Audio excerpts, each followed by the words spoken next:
જે કાજલબેને આજે આ અમારા ખેડૂત આંદોલનની અંદર જે એમને જે મહિલાઓ દ્વારા પૈસા આપવામાં આવ્યા હતા ને એ તમામ પૈસા 7-8 હજાર રૂપિયા છે પાછા આપ્યા છે।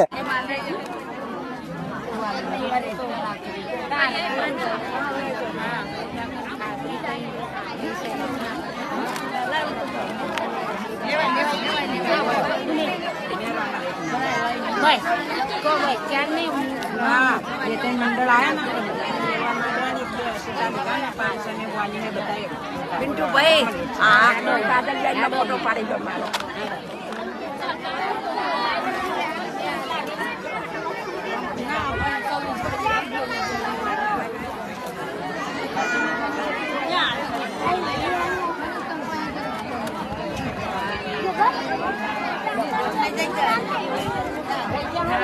कोई बात नहीं ना।